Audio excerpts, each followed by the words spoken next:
শীতকে আনুষ্ঠানিক বিদায় জানিয়ে ভালোবাসার দিনে ফাল্গুনের রঙে রঙিন হয়ে উঠেছে বন্দরনগরী চট্টগ্রাম। নগরের ঋতুরাজ বসন্তকে বরণ করতে এবং বিশ্ব ভালোবাসা দিবস পালনকে ঘিরে উৎসব মুখর পরিবেশে পালিত হয়েছে বসন্ত উৎসব ও বিশ্ব ভালোবাসা দিবস। ত্রয়োদশ জাতীয় সংসদ নির্বাচনী আমেজ শেষে এ যেন এক ভিন্ন মাত্রা যোগ করেছে তরুণ তরুণী, পরিবার পরিজন ও শিশুদের মাঝেও। শনিবার সকাল থেকেই নগরীর আম বাগান, শহীদ ওয়াসিম পার্ক সহ বিভিন্ন স্থানে বর্ণিল আয়োজনে বসন্তকে বরণ করে সামাজিক সংগঠনগুলো। বোধন আবৃত্তি পরিষদ বসন্ত উৎসব উপলক্ষে বর্ণাঢ্য বসন্ত শোভাযাত্রা আয়োজন করে। নৃত্যের তালে তালে তরুণ তরুণীরা ঢোল বাজিয়ে বরণ করে বসন্তকে। এছাড়াও সঙ্গীত শিল্পীরা গান পরিবেশন করে।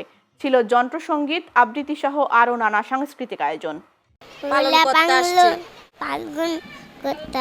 আমরা তো বাচ্চাকেও ভালোবাসি, হাজব্যান্ডকেও ভালোবাসি, পরিবারের সবাইকে ভালোবাসি। এটা ভালোবাসা দিবস বলতে এরকম স্পেশাল কোনো দিন নিয়ে আসি না, এমনি আজকে বন্ধ, বাচ্চাদের স্কুল বন্ধ বা সব কিছু বন্ধ, এই জন্য আজকে একটু ঘুরতে আসছি। পয়লা ফাগুন বসন্ত, সেটা আমাদের বাংলাদেশের যে কালচার, তো সেটাকে সবাই উদযাপন করছে, ভালো লাগছে।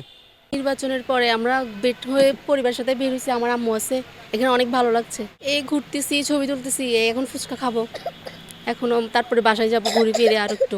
ভালোবাসাটা এমনই, হয়তো আমার মেয়েকে ভালোবাসি, আমার মেয়েকে নিয়ে আসছি, আমার ভাবিদেরকে বললাম যে চলেন সবাই আজকে ভালোবাসার উৎসব আমরা পালন করে আসি, সবাই আনন্দ নিয়ে আসছি। ঘুরতে আসছি ভালোবাসা দিবসে, সবার সাথে এনজয় করতেছি, পরিবার পরিজনদের সাথে। আজকে ফাল্গুনের প্রথম দিন, খুব ভালো লাগতেছে, আজকে এই দিনটা উপভোগ করতেছি।